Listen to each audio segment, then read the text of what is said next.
কি হচ্ছে আমাদের ত্রিপুরা রাজ্যে? এই যে দেখতে পাচ্ছেন, একটা লোকের প্যান্ট খুলে দেখার চেষ্টা করা হচ্ছে সে কি হিন্দু নাকি মুসলিম। এই যে দেখতে পাচ্ছেন, হ্যাঁ, কাশ্মীরের সেই আতঙ্কবাদীরা কিন্তু শিখিয়েছে প্যান্ট খুলে একজনকে যাচাই করা সে কোন ধর্মের। এই জিনিসটা আমাদের ত্রিপুরা রাজ্য চলে এসছে। আমাদের ত্রিপুরা রাজ্যের মানুষ একজন আরেকজনকে সাহায্য করে না, বা একজন আরেকজনকে সাহায্য করলে বা একজন ভালো কাজ করলে তাকে কিভাবে খারাপ বানাবে, খারাপ তৈরি করবে, এটার পেছনেই লেগে থাকে। তারই জলজ্যান্ত উদাহরণ ত্রিপুরার মাতা ত্রিপুরেশ্বরী মন্দিরের এই ঘটনাটা। হ্যাঁ, সোনু মালাকার ত্রিপুরার একজন কন্টেন্ট ক্রিয়েটার, যে নাকি একজন স্ট্রিট ডান্সার। হ্যাঁ, সে রাস্তায় ডান্স করে এবং গরিব দরিদ্র অসহায় মানুষদেরকে সাহায্য করে। দুর্দান্ত একটা কাজ।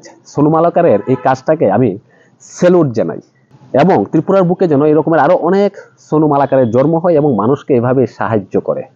শুধু ত্রিপুরাতে না, সে দিল্লিতে গিয়েও কিন্তু এরকমের কাজ করে এসছে এবং ভারতের বিভিন্ন জায়গায় গিয়ে এরকমের কাজ করছে।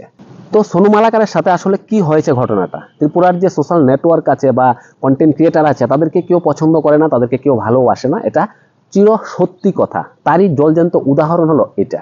ত্রিপুরার বিশালগড়ের আরেকজন বিধায়ক সুশান্ত দেব, উনিও কিন্তু এই খবরটা সোশ্যাল নেটওয়ার্কে দেখে সোনু মালাকারের সাথে পার্সোনালি কথা বলেছে এবং তার এই ভালো কাজ চালিয়ে যাবার কথাও কিন্তু বলেছে উনি। হ্যালো শানু।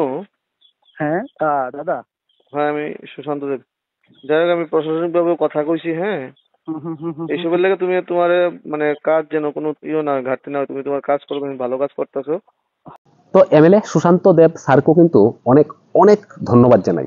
তো আপনারা অবশ্যই ভিডিওটা প্রথম থেকে লাস্ট পর্যন্ত দেখবেন, আপনাদের মতামত কমেন্টস করে জানাবেন।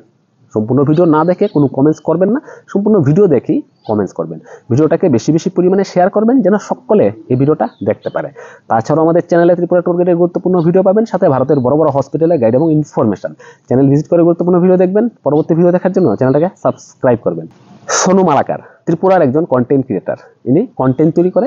উনি বিশেষত একজন স্ট্রিট ডান্সার। হ্যাঁ, উনি ডান্স করে থাকে। উনি একজন কন্টেন্ট ক্রিয়েটার বা উনি একজন স্ট্রিট ডান্সার হলেও ওনার কাজের ধরন বা কাজটা কিন্তু অন্যরকম।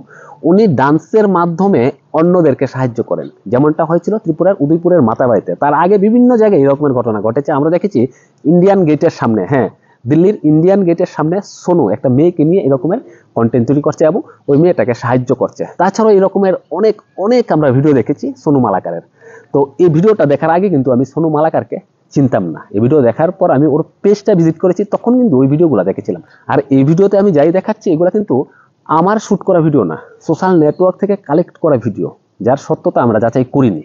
সো তেমনই একটা ঘটনা, উদয়পুর মাতার বাড়িতে একজন বয়স্ক লোককে সোনু মালাকার সাহায্য করছিল। কিভাবে সাহায্য করছিল? সে ওই মহিলাকে সামনে নিয়ে সে ডান্স করছিল, চারিদিকে মানুষ এসে গেছে এবং ওইখান থেকে সাহায্য উঠিয়ে ওই মহিলাকে সে দিচ্ছিল।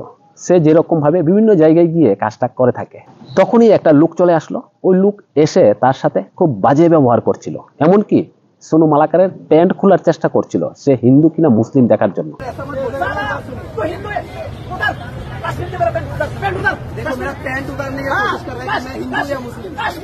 এবং সোনু মাতাবাড়িতে যে গানটা দিয়ে ডান্স করছিল সেটা একটা ইসলামিক গান ছিল।